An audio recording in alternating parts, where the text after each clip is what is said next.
Ujian materi informatika tingkat nasional tahun 2021.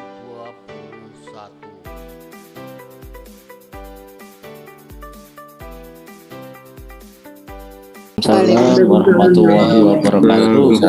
Waalaikumsalam warahmatullahi wabarakatuh. Selamat pagi, salam sejahtera untuk kita semua. Di Jogja sangat cerah sekali Bapak Ibu. Mudah-mudahan tempat Bapak Ibu juga cerah. Saya akan lanjutkan saja ya, karena waktu kita juga terbatas, hanya 1 jam gitu. Tadi Pak Nur Rohman sudah membahas mengenai sistem komputer. Jadi hardware dan lain-lain sebagainya. Nah, sekarang saya akan melanjutkan dengan sebentar.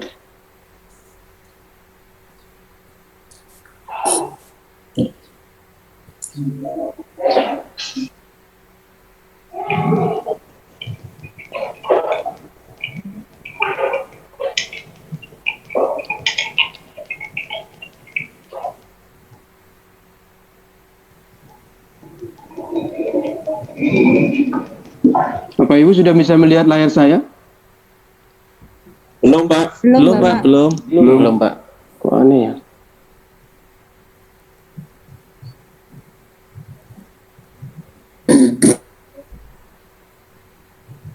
Bentar.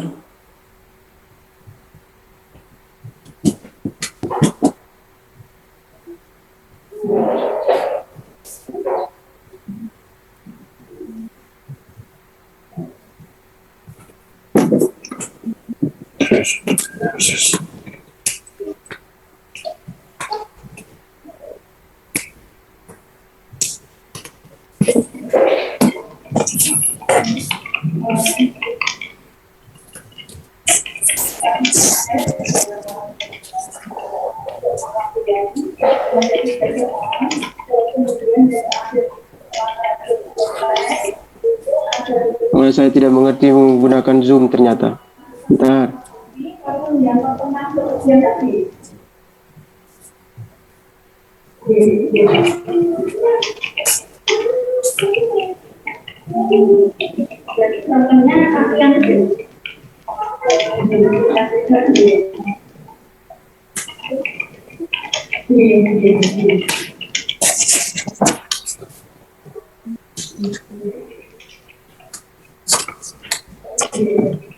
Sebentar Bapak Ibu, saya tidak bisa menggunakan ini, saya pakai komputer saya saja. Ini agak jauh nih, bentar ya.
Baik, Bapak Ibu, terima kasih banyak. Mohon maaf sudah.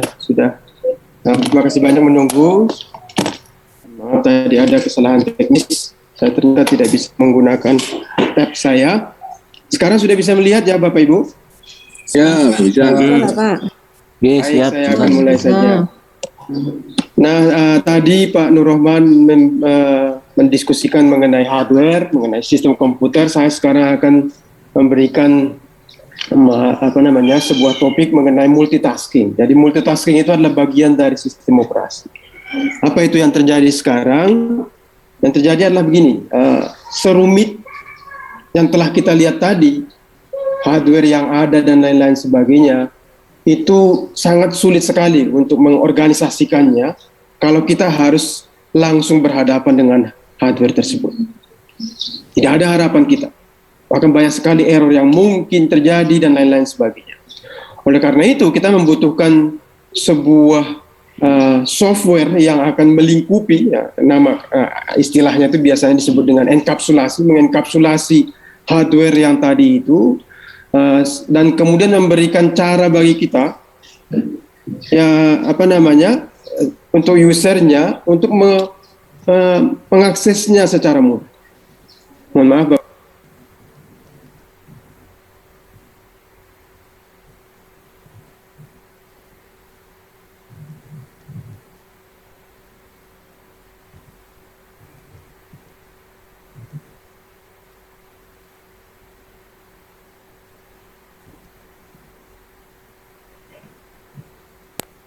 Nah, itulah peranan daripada sistem operasi.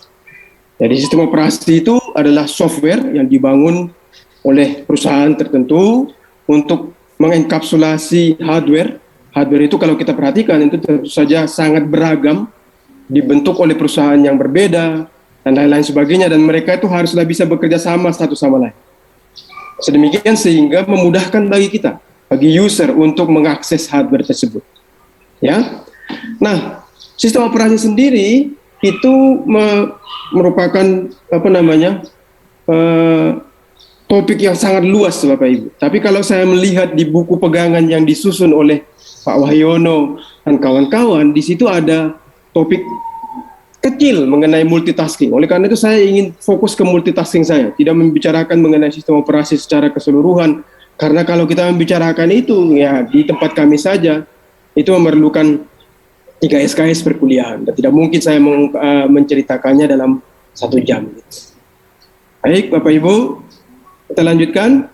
Nah, ini adalah sistem operasi. Saya mulai dari sistem operasi dulu. Sistem operasi itu apa? Sistem operasi itu adalah sekumpulan perangkat lunak atau software yang membungkus dan menyediakan akses yang seragam dan memudahkan ke perangkat keras dan menyediakan layanan-layanan esensial ke user dan program. Jadi penggunanya itu di atas itu adalah user dan program.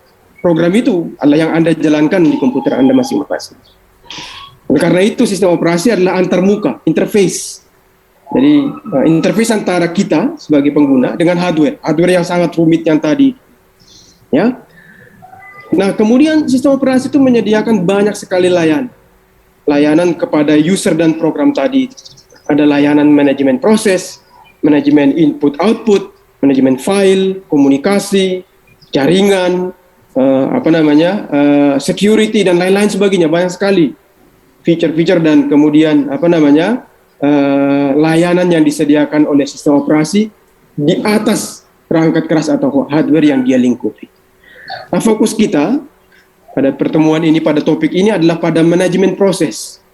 Jadi bagaimana caranya memanage, jadi mengatur, mengorganisasikan proses ada di sistem operasi.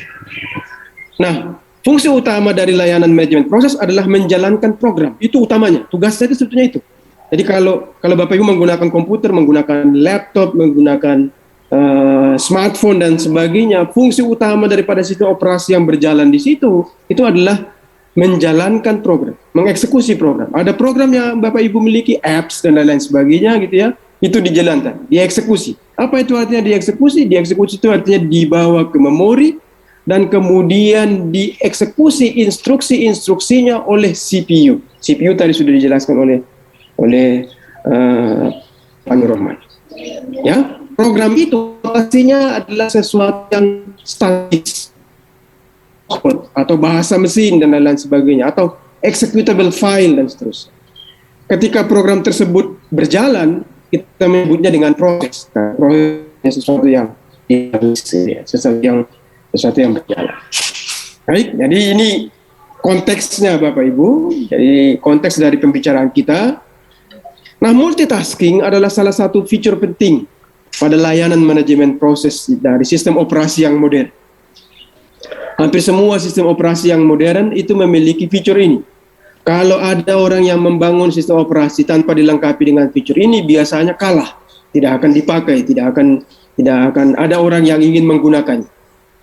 Ya, jadi sampai Anda menggunakan HP Anda saja pun, dari HP yang kita smartphone gitu ya, smartphone itu mesti memiliki fitur multitasking. Jadi nggak mungkin tidak ada yang memiliki multitasking. Di zaman saya masih kuliah dulu ada yang namanya DOS, Disk Operating System dari Microsoft. Pada waktu itu belum ada multitasking, ya. Tapi setelah itu ya tidak ada lagi sistem operasi yang tidak memiliki multitasking. Mungkin ada embedded system operating system namanya, sistem operasi yang kita khususkan yang gunanya itu hanya untuk satu tujuan tertentu. Umpamanya sistem operasi yang digunakan untuk mengatur kulkas Anda, makanya seperti itu, ya. Itu bisa jadi tidak multitasking gitu, tapi bahkan di situ pun sudah memiliki fitur multitasking. Apa itu multitasking? Multitasking adalah kemampuan sistem operasi untuk mengeksekusi lebih dari satu proses secara bersamaan, simultaneously. Meskipun prosesor yang tersedia atau CPU yang tersedia pada sistem itu hanya satu. Sebetulnya di komputer kita itu, ya, kalau Bapak Ibu tadi ada yang menanyakan mengenai dual core, quad core, itu kan berarti di dalam satu chipnya itu sudah lebih dari satu prosesor. Tapi bahkan pada satu sistem yang hanya memiliki satu prosesor pun, sebetulnya sistem operasi itu bisa seakan-akan mengeksekusi lebih dari satu proses. Jadi ada banyak proses yang berjalan satu di dalam saat yang sama. Bapak Ibu umpamanya menggunakan komputer, bisa jadi pada saat yang sama menggunakan Microsoft Office, kemudian mendengarkan Spotify atau MP3 gitu ya. Di sisi yang lain juga ada memutar film. Tiga-tiganya itu bisa berjalan secara bersama. Ya, tiga-tiganya itu bisa berjalan secara bersama. Tidak ada yang terganggu satu sama lain dan seterusnya. Meskipun prosesor kita itu hanya memiliki satu. Jadi di komputer kita bisa jadi hanya ada satu buah proses. Jadi bagaimana caranya melakukan itu? Itu yang akan kita lihat di topik ini. Jadi multitasking itu kemampuan sistem operasi untuk mengeksekusi lebih dari satu proses secara bersamaan, dan kalau dia itu sebetulnya hanya memiliki satu proses di dalam sistem kita, sebetulnya tidak bersamaan. Jadi kita itu ditipu sebetulnya. Jadi ada ilusi bahwa mereka itu bersamaan, tapi mereka tidak bersamaan. Ya, mengapa kita ingin memiliki fitur ini? Yang pertama, sebetulnya kalau kita melihat satu proses saja itu tidak mungkin membuat prosesor dan I/O terus-menerus bekerja, karena menurut pekerjaan daripada sistem komputer, kalau suatu proses itu sedang mengakses I/O, maka dia itu harus melepaskan prosesornya. Jadi bergantian. Kalau dia sedang mengakses I/O, dia akan berhenti, dia tidak akan dieksekusi dulu. Jadi prosesor itu akan menunggu sampai hasil daripada I/O itu nanti tersedia di memori. Ya. Kemudian kalau kita perhatikan lagi, proses yang ada yang sedang dieksekusi itu memiliki rentetan CPU. Rentetan CPU itu artinya dia itu sepanjang waktu tertentu itu membutuhkan CPU terus-menerus, tiba-tiba terjadi rentetan I/O. Jadi dia kemudian membutuhkan I/O gitu ya. Jadi membutuhkan I/O terus-menerus sepanjang 100 microsecond umpamanya gitu ya, dan kemudian begitu. Jadi bergantian. Jadi rentetan CPU, rentetan I/O, kemudian rentetan CPU dan seterusnya lagi. Dan kemudian proses yang ada di sistem komputer kita, di komputer Bapak Ibu juga ada yang foreground, ada yang background. Jadi foreground itu umpamanya saat ini saya sedang menggunakan Zoom, berarti Zoom itu yang di depan, tapi sebetulnya di latar belakang ada email saya yang sedang berjalan dan lain-lain sebagainya, itu berada di background. Ya, jadi itu Bapak Ibu. Jadi seakan-akan bagi kita sebagai pengguna akhir, oleh karena itu ada 3 buah proses seperti itu. Dan proses ini berjalan secara bersamaan gitu ya. Jadi kita melihat seakan-akan proses itu berjalan, dieksekusi secara bersamaan, jadi simultaneously, itulah ceritanya.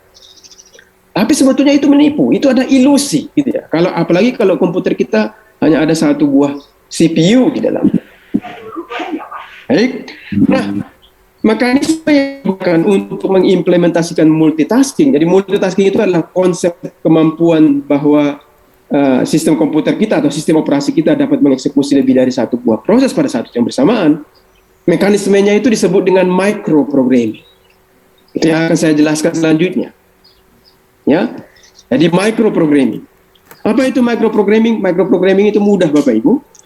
Jadi mekanisme di mana prosesor mengeksekusi sekumpulan proses dengan berpindah-pindah dari satu proses ke proses yang lain.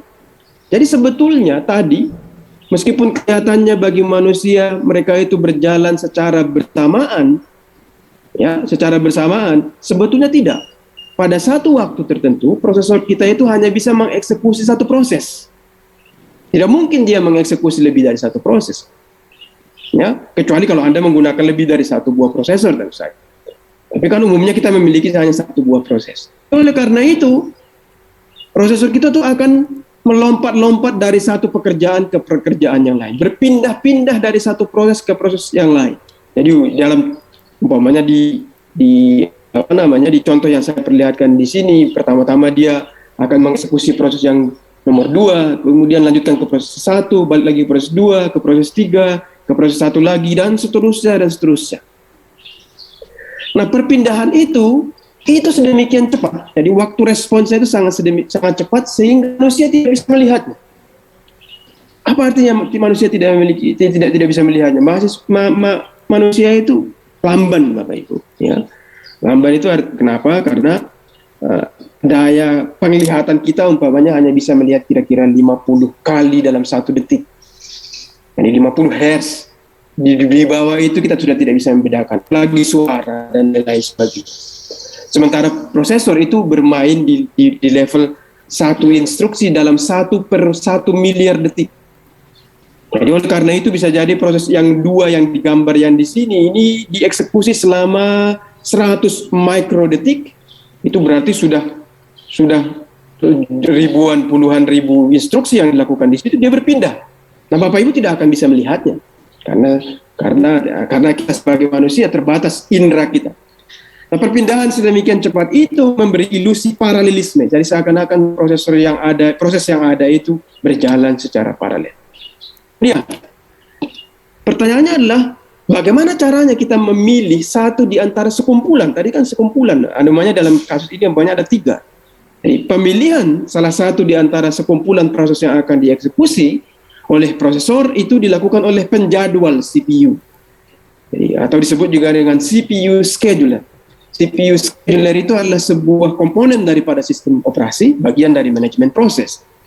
Ada banyak algoritma yang digunakan untuk memutuskan proses yang mana yang akan diambil berikutnya. Yang akan dieksekusi oleh CPU berikutnya. Algoritmanya umpamanya ada yang disebut dengan first come, first serve, ada shortest job first, ada priority, ada round robin, dan lain-lain sebagainya. Oke, saya lanjutkan dulu.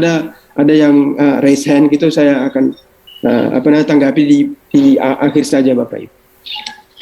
Nah, kemudian ketika eksekusi berpindah dari satu proses ke proses berikutnya, terjadilah yang disebut dengan konteks switching. Ya, apa itu konteks switching? Konteks switching itu adalah proses peristiwa perpindahan dari satu proses ke proses lainnya pada waktu terjadinya microprogramming. Ya, perpindahan ini dipicu oleh 2 hal. Yang pertama, permintaan I/O. Jadi umpamanya ada satu proses 1, coba kita lihat. Umpamanya proses 1 di sini berjalan, tiba-tiba dia membutuhkan akses ke I/O. Jadi umpamanya dia harus mengambil salah satu file umpamanya, mengakses file di hard disk gitu ya. Karena itu dia harus berhenti. Karena akses ke file itu tidak melibatkan CPU. Ya, dia akan berhenti. Nah, dia berhenti, apa yang akan terjadi? Terjadi adalah dia akan menyimpan state-nya, menyimpan konfigurasi daripada proses tersebut ke PCB miliknya. PCB itu adalah proses control block. Proses control block itu seperti struktur data yang disimpan di sistem pengoperasian, sistem operasi yang merepresentasikan proses tersebut. Dia simpan. Jadi state-nya itu bisa jadi program counter, isi daripada register dan lain-lain sebagainya. Dia simpan ya. Kemudian setelah dia simpan, dia ada titik-titik di situ, dia akan menjalankan CPU scheduler tadi itu. Jadi sistem operasi akan mengambil alih, menjalankan CPU scheduler dan memilih salah satu di antara sekumpulan proses untuk dijalankan berikutnya. Umpamanya terpilih proses nomor 2, umpamanya. Maka sistem operasi akan memuat, jadi meload konfigurasi daripada dari proses yang kedua itu dari PCB. Jadi artinya ini harusnya muat state dari PCB 2. Dan kemudian setelah itu mengeksekusi proses yang kedua. Jadi itu kira-kira yang terjadi di PCB. Setiap kali terjadi microprogramming, di antaranya itu terjadi context switching.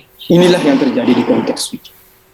Jadi sistem operasi memuat konfigurasi proses yang dipilih oleh penjadwal CPU dan kemudian memulai mengeksekusi proses tersebut. Ya.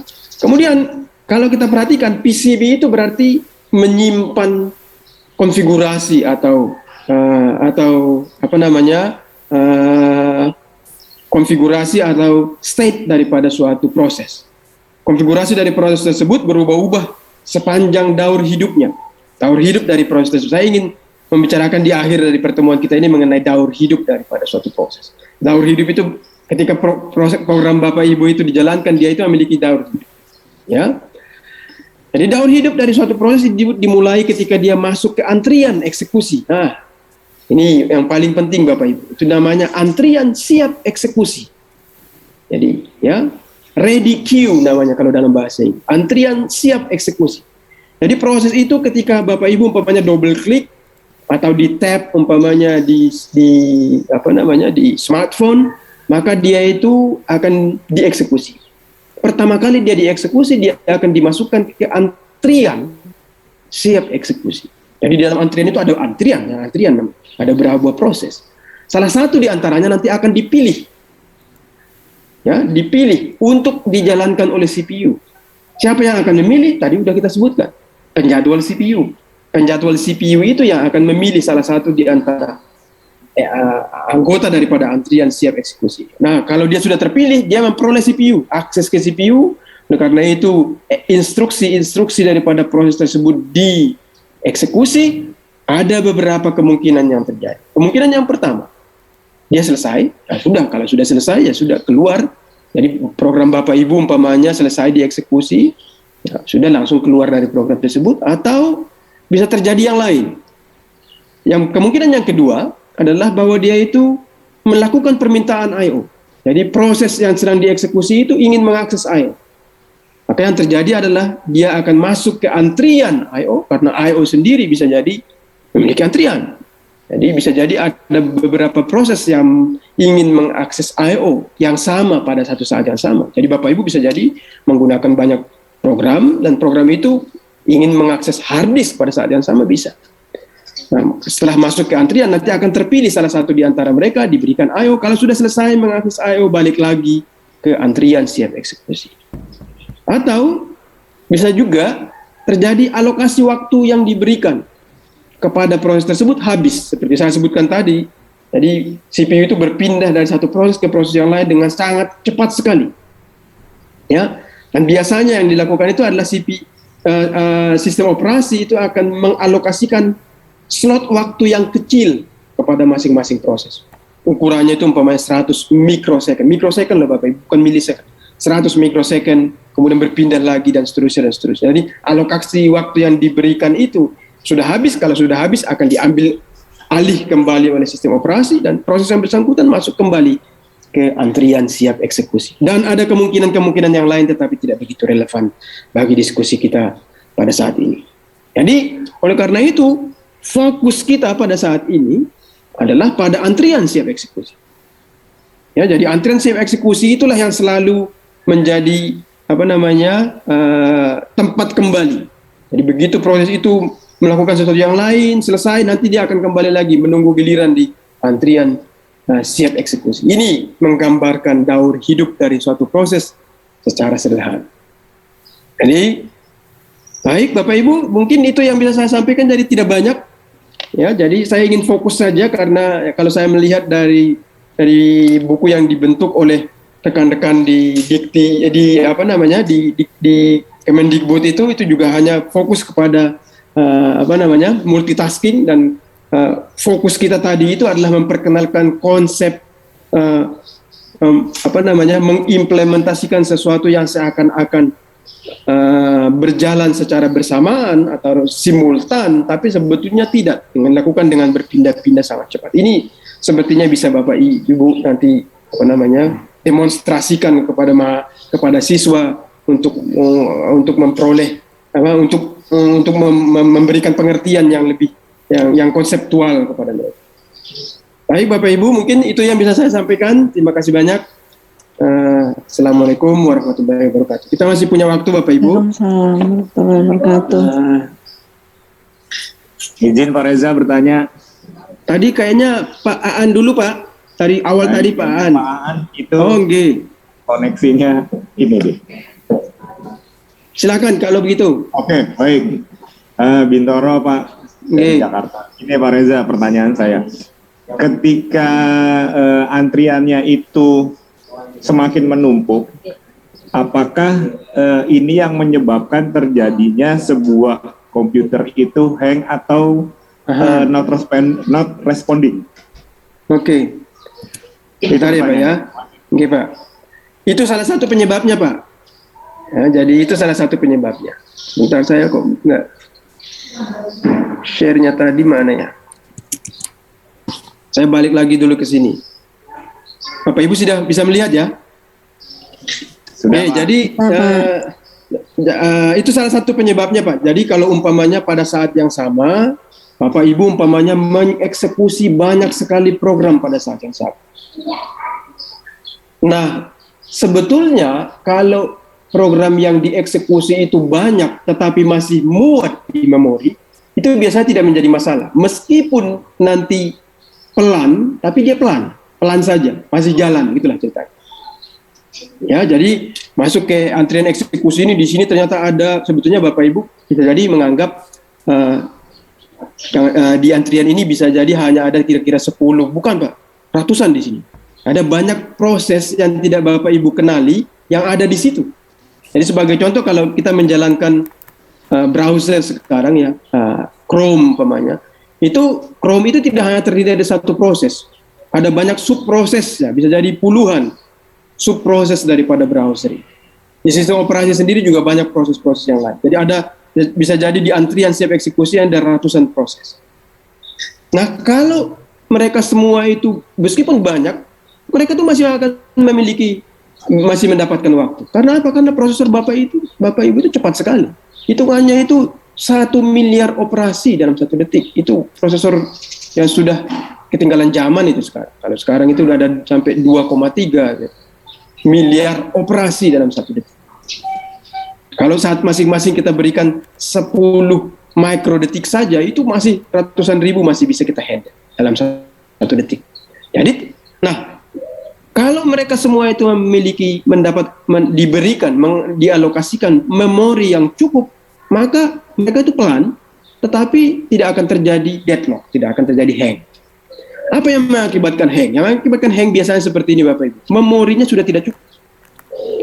Memorinya tidak cukup, memori komputer Bapak Ibu sudah sangat sedikit untuk dibagi oleh proses yang tadi, sehingga komputer Anda itu harus menggunakan virtual memory namanya. Jadi virtual memory itu artinya hard disk itu akan diperlakukan sebagai memori. Nah, kalau Bapak Ibu itu berputar-putar di situ, mengeksekusi lebih banyak lagi dan seterusnya, maka waktu yang diperlukan untuk mengambil sesuatu dari hard disk itu sudah akan mendominasi, sedemikian sehingga tidak ada lagi proses yang bergerak. Dan oleh karena itu, tiba-tiba kita tidak bisa ngapa-ngapain. Tentunya itu ya terjadi deadlock dan lain-lain sebagainya. Tapi deadlock kan bukan topik utama dari situ. Tapi kira-kira begitu, Pak siapa ya tadi ya? Kira-kira begitu. Iya, Pak Bintoro. Kira-kira begitu, Pak. Terima kasih, Pak. Oke. Pak Aan dulu tadi, Pak Aan dari tadi.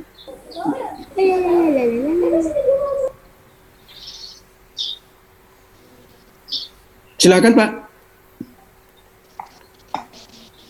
Pak Aan sepertinya koneksi, Pak, itu, Pak. Jadi dia ke ini terus. Oke, saya Ada Pak Agus Santosa yang bertanya, Pak. Di chat. Oke, saya lihat yang di chat saja ya. Ada beberapa di sini. Fungsi swap.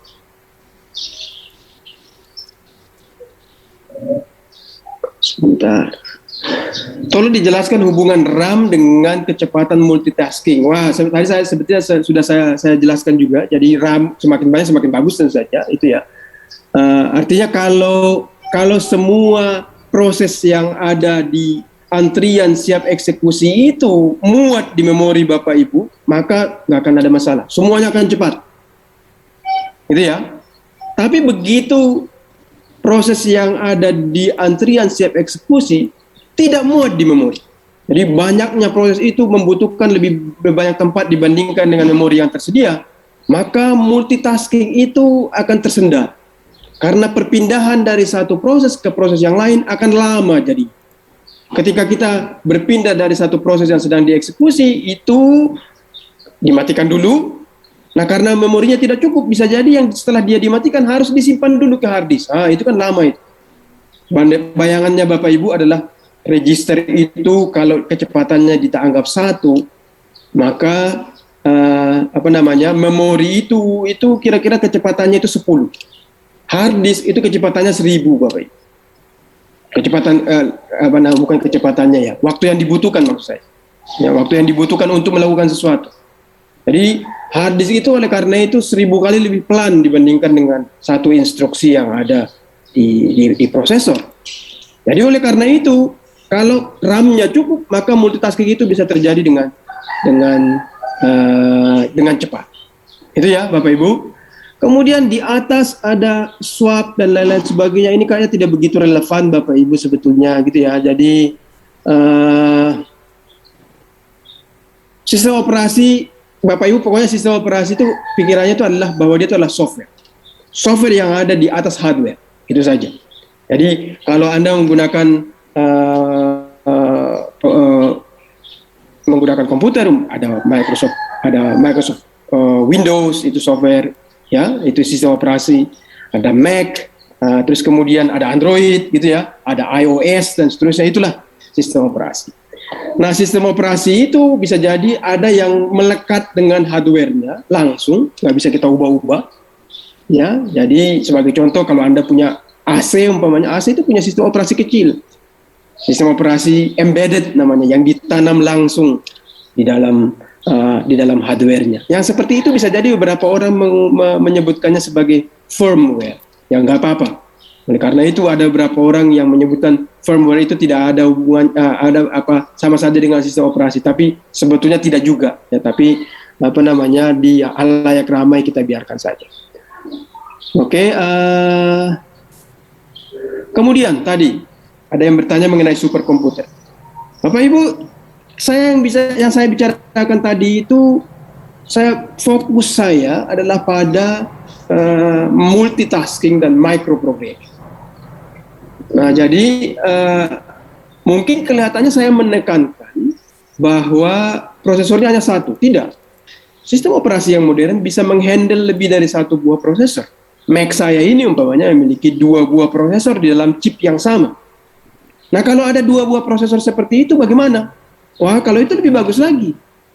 Andai kan kalau saya memiliki 2 buah prosesor, kemudian pada saat tertentu sistem operasi saya itu hanya mengeksekusi 2 saja. Misalnya tidak pernah 2 saja. 2 saja proses.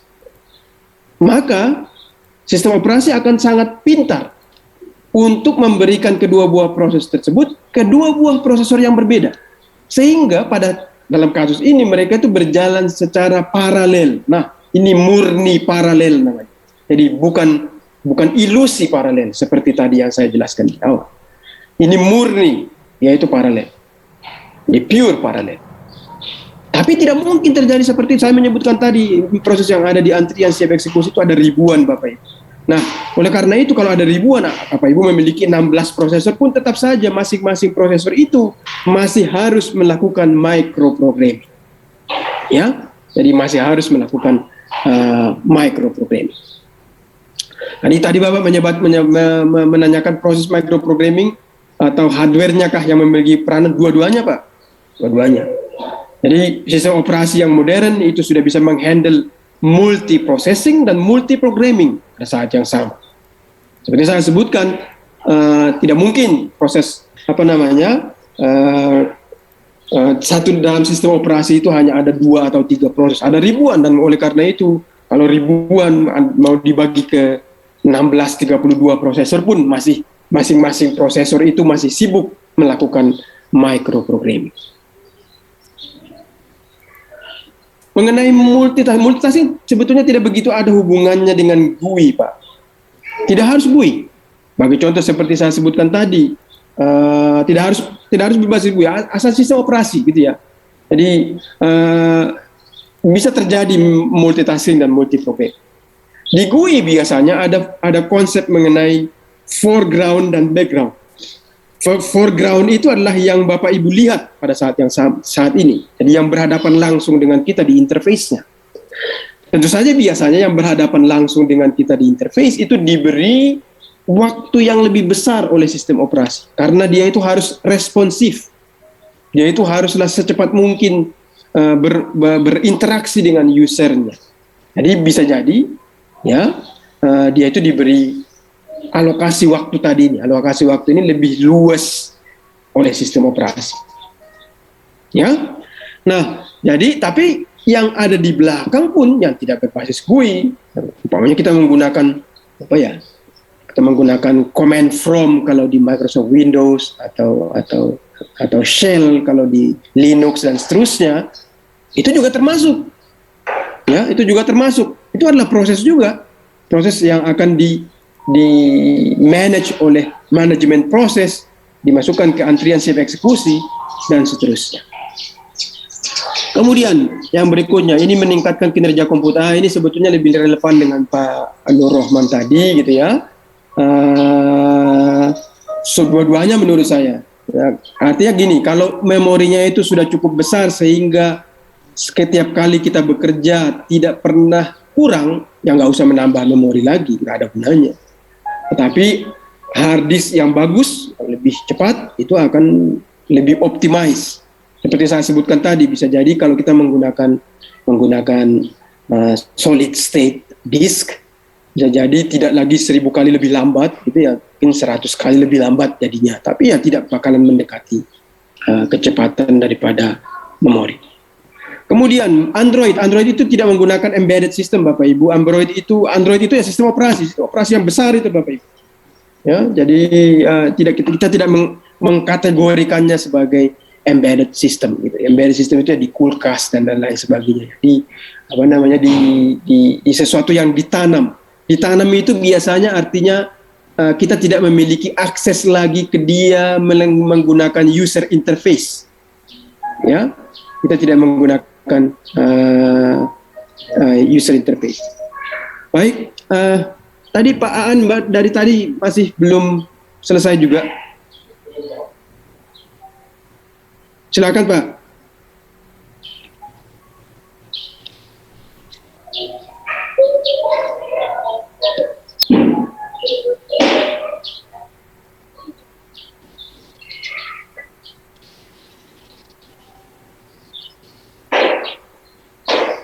Baik, Bapak Ibu yang lain, masih ada pertanyaan kira-kira?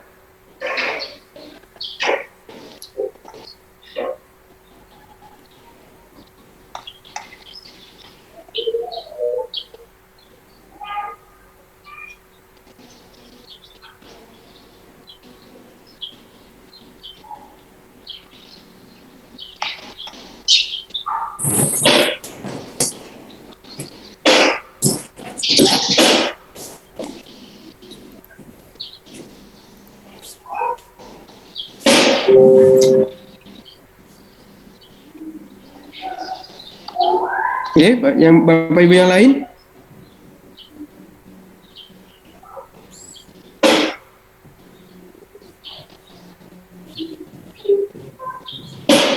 Selamat pagi Pak, saya Ibu Linawati dari Cianjur. Oke. Mau bertanya Pak, Ya, Bu, silakan. andaikan saya mempunyai tablet yang Androidnya tuh misalnya sekarang kan Android sudah 11 ya Pak ya. Oke. Nah, saya punya Androidnya tuh 7 misalnya. Untuk apakah memang tablet yang seperti ini tuh tidak bisa diupdate ya Pak? Misalnya apakah perlu ditambahkan piranti lain atau memang harus beli baru Pak? Nah, jadi gini Bapak Ibu, bisa jadi kalau tabletnya itu sudah lama, bisa jadi dia tidak memiliki spesifikasi yang cukup lagi untuk sistem pengoperasian yang baru. Jadi Android yang baru itu kan memiliki requirement, jadi ada syarat-syarat hardware yang harus dipenuhi agar dia itu bisa berjalan. Jadi komputer smartphone yang lama juga seperti itu gitu ya. Jadi sudah tidak bisa lagi kita perbaharui sistem operasinya. Nah kalau sudah seperti itu biasanya tidak bisa ngapa-ngapain lagi Bu. Ya, harus beli yang lebih baru gitu ya, yang tablet yang lebih baru. Nah, nggak umum juga bagi kita sekarang untuk mengubah sesuatu di dalamnya. Jadi kalau umpamanya kalau begitu saya ganti prosesornya umpamanya. Sulit Bapak Ibu. Biasanya smartphone, tablet dan lain-lain sebagainya itu dibuat sedemikian rupa sehingga peralatan yang ada di dalamnya itu sulit untuk di replace gitu ya, diganti gitu ya. Jadi beda dengan komputer gitu. Komputer itu kalau kita mau mengganti hard disk gitu kan dia itu terpisah-pisah gitu ya, atau prosesor gitu itu mudah untuk jadi komponennya itu mudah untuk diambil, diganti dan seterusnya. Tapi kalau di gadget yang kecil biasanya sangat sulit. Jadi kalau sudah seperti itu biasanya ya tidak bisa diapa-apain lagi, kita hanya bisa mengganti. Ya itu juga kan dilakukan oleh perusahaannya ya agar mereka dapat uang. Jadi memang pembelian tablet ini kelihatannya masa ekonomisnya juga nggak terlalu panjang ya Pak, tidak nggak terlalu panjang Bu. Jadi ya. paling Kalau PC masih bisa update, bisa diupdate ya Pak. Ya, jadi panjang ya 5 tahunan gitulah. Jadi sepanjang 5 tahunan gitu. Dan PC juga seperti itu kok Bu sebetulnya gitu ya. Jadi Mac yang versi-versi lama itu kalau kita menggunakan ke sistem operasi yang baru itu udah nggak bisa dipakai lagi gitu ya. Jadi mereka juga harus move on karena kalau mereka itu ada masalah umpamanya itu. Karena mereka kalau itu namanya backward compatibility. Jadi kalau mereka tuh harus menjaga agar dia itu kompatibel dengan sesuatu yang jauh ke belakang, maka bisa jadi sistem operasinya itu menjadi sangat pelan. Baik Pak, terima kasih. Oke.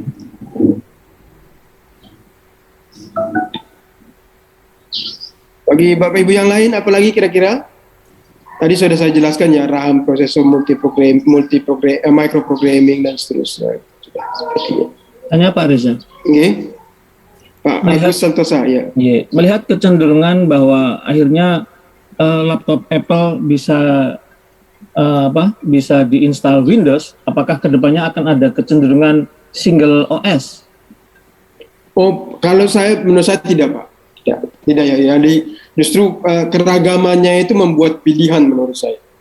Kalau kita mau sebetulnya di hampir semua sistem operasi menyediakan alat untuk mensimulasikan sistem operasi yang lain. Saya bisa kok menjalankan Mac di atas Windows gitu ya, menjalankan Linux di atas Windows dan sebaliknya. Banyak programmer yang menyediakan tool untuk melakukan ini. Nah, tapi kalau kita perhatikan sistem operasi itu memiliki niche, gitu, memiliki pengguna masing-masing, gitu ya.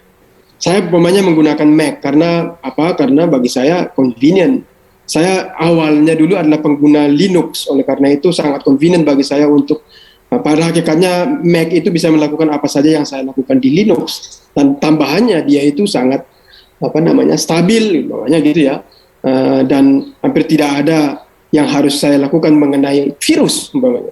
nggak ada antivirus, nggak pernah saya khawatir mengenai virus dan seterusnya. Tetapi di Mac itu ada kerugian juga. Kalau saya mau main game, nah, hampir tidak ada game yang bagus yang jalan di atasnya, itu kan. Jadi yang game-game yang bagus yang optimize itu biasanya jalan di Windows dan seterusnya. Nah, yang Linux, di Linux saya bisa belajar, saya bisa melihat isi detail daripada sistem operasi yang terjadi dan seterusnya, tetapi bisa jadi dukungan daripada program yang berjalan di atasnya tidak begitu banyak. Jadi, tapi kalau saya melihat tidak, malah semakin ragam. Nah, semakin ragam, tetapi kalau kita melihat ada konvergensi juga, Agus. Apa konvergensinya? Konvergensinya itu adalah dari segi fungsionalitas. Makin lama makin saling meniru, kan? Makin lama makin mirip satu sama lain, menurut saya. Ya, kenapa? Karena perilaku manusia itu juga lumayan mirip. Jadi dulu umpamanya ya Bapak Ibu, pernah melihat, mungkin Bapak Ibu tidak sadar bahwa gesture di HP itu yang pertama menemukan itu kan orang Apple gitu ya, orang iPhone gitu ya. Jadi umpamanya saya bisa zoom dengan cara seperti ini gitu kan, jadi di stretch dan seterusnya.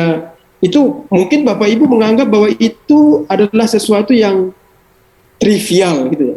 Itu aja kok dipikirkan. Wah, itu sulit itu Bapak Ibu. Nggak ada yang punya ide itu seperti itu zaman dahulu. Orang yang menemukan pertama kali itu orang yang sangat brilian sekali. Dia memperhatikan perilaku manusia dan melihat bahwa cara yang seperti itu natural bagi kita. Anak-anak kecil kasih komputer, kasih dia Apple gitu, mereka langsung tahu tanpa harus diajari. Jadi gesture yang harus mereka lakukan untuk mengubah layar dan sebagainya itu natural. Berarti orang yang pertama kali memiliki ide itu dulu itu orang yang melihat manusia, melihat perilaku manusia, mempelajari dengan detail, observasi terhadap manusia. Dan itu ditiru semua orang sekarang. Ya kan? Ditiru semua orang. Kalau kita menggunakan Windows, ini saya menggunakan yang ini bukan Apple ini Android gitu. Android itu dengan menirunya. Ya, dan lain-lain sudah menirunya. Nah, itu ide saja loh Bapak Ibu. Ide bahwa untuk gesture itu dengan melakukan itu dipatenkan, itu harganya itu miliaran dolar Bapak Ibu. Jadi sekarang ini kalau Samsung membuat HP, mereka menggunakan gesture yang seperti itu, mereka harus bayar dulu ke Apple. Ya. Jadi itu yang saya sebutkan tadi Pak Agus. Jadi tidak konvergen dalam pengertian di ujungnya hanya ada satu sistem operasi, tetapi konvergen dalam fungsionalitas. Makin lama makin sistem operasi itu makin mirip satu sama lain, menyediakan fitur-fitur yang hampir sama dan lain-lain sebagainya. Dan bagi kita sebagai user ini menurut saya menguntungkan. Semakin banyak pilihan semakin bagus bagi kita. Jadi tidak dipaksa login oleh suatu produsen tertentu. Baik, mungkin begitu Agus. Terima kasih Pak Reza. Oke, yang lain Bapak Ibu?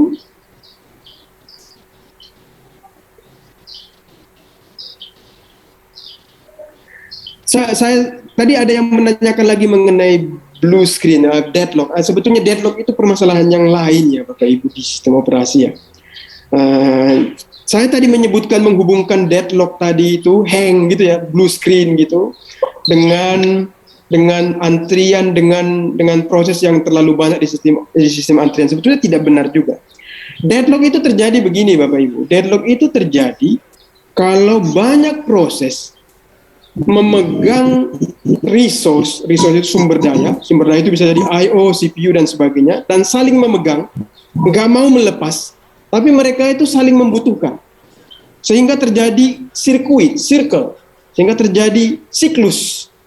Saya membutuhkan yang dipegang oleh teman saya membutuhkan yang dipegang oleh temannya dia, teman dia memegang dan seterusnya. Kalau udah balik lagi berarti nggak ada yang bisa bergerak, karena masing-masing orang memegang sumber daya yang sedang dia pakai dan nggak mau lepas, sementara dia masih membutuhkan yang dipegang oleh orang lain. Kalau semua orang tidak mau melepas, tidak ada yang mau mengalah, terjadilah yang disebut dengan deadlock. Deadlock sendiri adalah sebuah topik bahasan yang besar di sistem pengoperasian, dan dan itu salah satu yang rumit gitu ya Bapak Ibu. Di sistem operasi itu harus berusaha membuat komponen tertentu di dalamnya untuk menghindari terjadinya deadlock. Nah, deadlock yang tadi itu sebetulnya tidak serta-merta seperti itu. Jadi artinya kalau terlalu banyak proses yang ada di antrian langsung blue screen, bukan. Tapi kalau terjadi deadlock, terjadilah blue screen. Tapi salah satu di antara yang membuat deadlock itu adalah kalau semua proses itu memegang sumber daya dan tidak mau melepaskan. Semakin banyak prosesnya, semakin besar kemungkinan ini terjadi.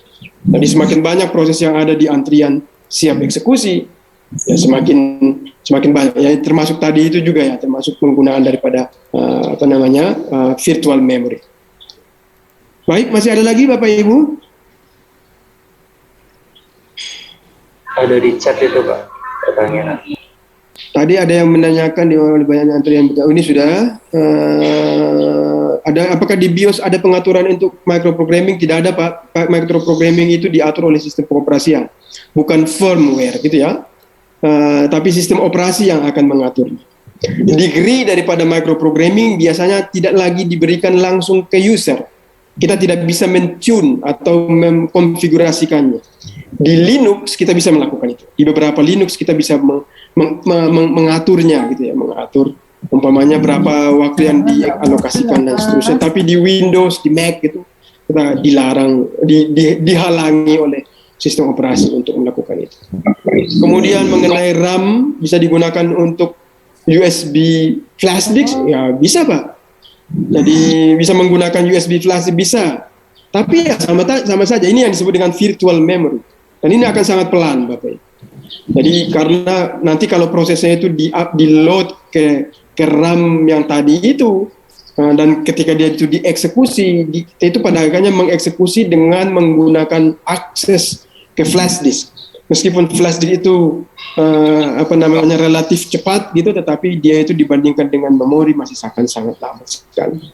Jadi itu tidak efektif menurut saya, ya tidak efektif. Yang perlu dibutuhkan itu seperti ini saja sebetulnya Bapak Ibu. Buatlah memori atau RAM daripada komputer kita itu lebih besar dibandingkan dengan banyaknya program yang kita pakai pada saat yang sama. Begitu itu terjadi nggak usah nambah lagi, nambah lagi nggak ada gunanya, nggak efisien gitu ya. Jadi Bapak Ibu biasanya pekerjaannya sehari-hari itu seperti apa, pakai proses yang mana yang dipakai dan lain-lain sebagainya gitu ya. Nah kalau semua proses itu sudah bisa ada di memori tanpa menggunakan virtual memory, ya sudah nggak usah menambah RAM. Ada orang yang menganggap RAM-nya tambah sebanyak-banyaknya. Ketika ditambah sebanyak-banyaknya, dia punya RAM 100 GB umpamanya, ternyata yang dipakai sehari-harinya itu cuma 2 GB. 98 GB lagi nggak pernah dipakai. Itu kan uang yang terbuang percuma gitu. Ya, jadi ya kita harus ada trade off di situ, harus wise juga. Baik Bapak Ibu, masih ada lagi kira-kira? Sedikit lagi Pak Reza. Berarti fenomena deadlock atau hang atau blue screen itu lebih ke fenomena OS ya Pak daripada hardware, betulkah? Lebih ke software, ya. Jadi bukan hardware itu Pak, bukan hardware. Begini Bapak Ibu, komputer modern kita itu sudah sedemikian bagusnya dari sisi hardware, sudah hampir tidak pernah lagi terjadi error. Ya, jadi error di level hardware itu sudah sangat kecil sekali. Apalagi sekarang kita bergerak dari sesuatu yang mekanistik ke sesuatu yang elektronik. Begitu tiba di elektronik, itu probabilitas error itu bisa kita tekan sedemikian rupa. Error itu biasanya muncul kalau masih ada sesuatu yang bergerak, yang mekanistik, hard disk. Hard disk itu error prone. Dan itu kan kita kurangi terus-menerus. Karena nggak menggunakan hard disk lagi sekarang, menggunakan solid state disk yang nggak ada elemen yang bergerak gitu ya. Jadi kalau kita melihat deadlock dan seterusnya, hang dan seterusnya, itu kemungkinan besar bukan diakibatkan oleh error seperti itu, tetapi diakibatkan oleh deadlock, ya, oleh di level software, di mana ada persaingan menggunakan sumber daya dan tidak mau mengalah dan seterusnya. Memang masih terjadi di sana sini error. Tapi error yang terjadi di hardware dan seterusnya itu biasanya bisa dilokalisasi. Jadi kalau umpamanya di I/O tertentu terjadi error, itu bisa kita lokalisir. Jadi errornya itu tidak menjalar ke tempat lain sehingga tidak mengakibatkan yang lain juga mengalami error dan akhirnya terjadi blue screen death. Ya, nah, jadi biasanya itu sebetulnya salah satu di antara tugas daripada sistem operasi itu, melokalisir terjadinya. Baik, Bapak Ibu, sepertinya sudah pukul 10 lebih. Setelah ini apa ya, Bapak Ibu? Belajar mandiri, Pak. Belajar mandiri. Oke, kalau belajar mandiri ya. Baik, Bapak Ibu, kalau masih ada yang ingin ditanyakan, silakan, mungkin beberapa menit lagi karena selanjutnya bukan sesi penyampaian seperti ini, tapi belajar mandiri gitu. Kita fleksibel sedikit, nggak apa-apa. Gitu.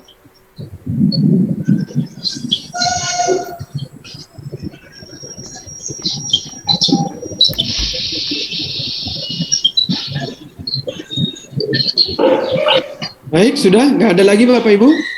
Pak An tadi tidak ini ya, apa namanya, raise hand tetapi tidak bisa aktif kayaknya.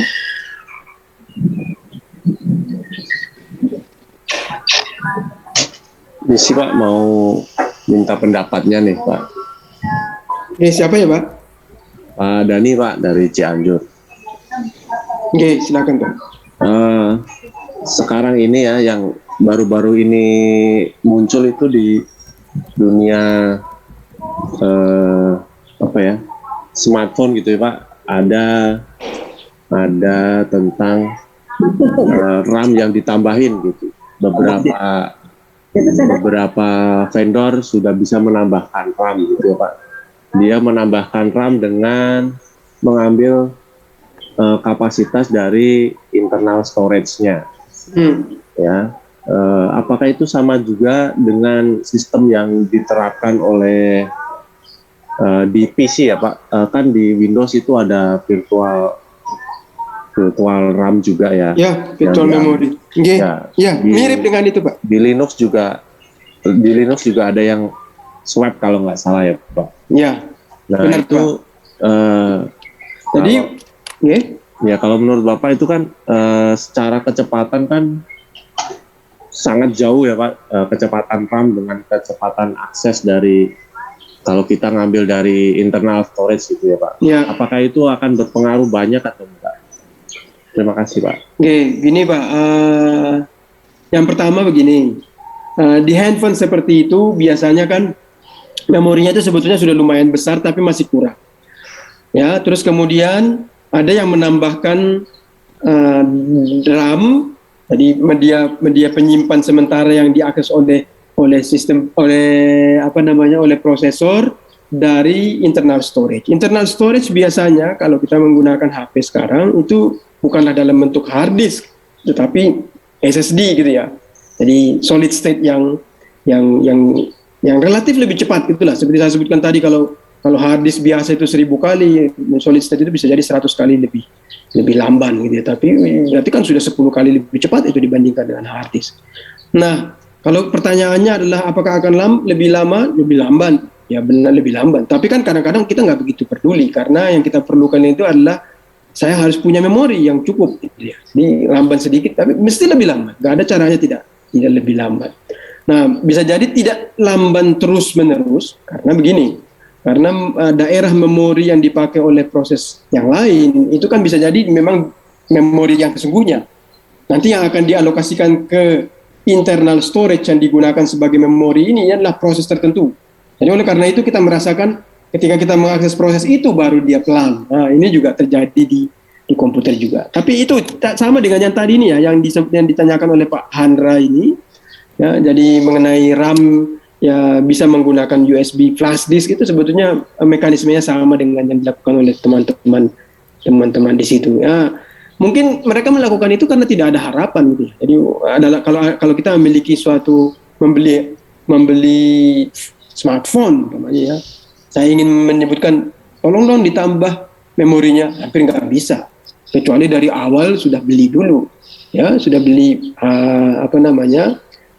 smartphone dengan memori yang lebih besar. Kalau menggantinya menambahkan memori itu kan ya, tidak se-fleksibel komputer atau desktop gitu lah. Jadi mungkin begitu Pak Dani.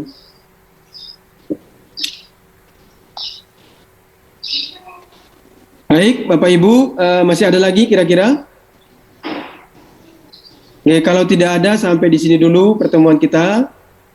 Mudah-mudahan ada manfaatnya. Kemudian seperti saya sebutkan, bahan yang saya bangun itu hampir persis berdasarkan dengan buku. Saya ingin membantu Bapak Ibu. Nanti kalau kalau tayangannya ini mau dipakai gitu silakan, tidak menjadi masalah gitu ya. Dan bisa Bapak Ibu gunakan pada sesi belajar mengajar. Kalau penekanan saya begini Bapak Ibu, mohon mahasiswa-siswa itu diberi penekanan konseptual. Jadi ajari mereka konsep. Jadi lebih bagus konseptual dibandingkan dengan sesuatu yang sangat praktis. Sangat praktis itu bisa mereka peroleh di luar kok.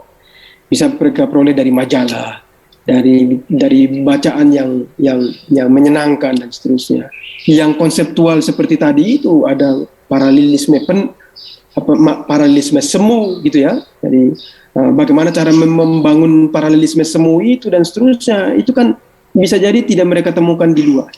Nah, kitalah yang memberikan konsep itu ke mereka, dan konsep itu adalah konsep yang bagus menurut saya, konsep yang memungkinkan mereka untuk berpikir secara abstrak ya. Jadi menurut saya, dan bisa kita demonstrasikan dengan cara yang bagus ke siswa-siswa. Salah satu di antara hal yang kami lihat di perguruan tinggi, karena kami melanjutkan tugas Bapak Ibu, apa yang Bapak Ibu tempa di SMA itu menjadi bahan baku kami, adalah seperti ini. Ada kesulitan di antara sebagian dari siswa-siswa kita itu berpikir abstrak, jadi berpikir sesuatu yang abstrak. Padahal berpikir abstrak itu esensial ketika dia sudah berada di level perguruan tinggi. Ya, jadi berpikir abstrak dan konseptual. Nah, jadi mungkin ada baiknya kalau itu ditempa dulu, diberikan pengalaman itu meskipun sedikit di level sekolah menengah. Baik, mungkin begitu Bapak Ibu, terima kasih banyak. Mohon maaf kalau ada yang kurang berkenan. Sampai di sini dulu. Semoga kita semua sehat selalu. Assalamualaikum warahmatullahi wabarakatuh. Waalaikumsalam warahmatullahi wabarakatuh. Terima kasih Pak. Terima kasih Pak. Terima kasih Pak. Matur nuwun Bapak. Terima kasih Pak. Terima kasih Pak. Terima kasih. Arigato. Terima kasih. Terima kasih Pak.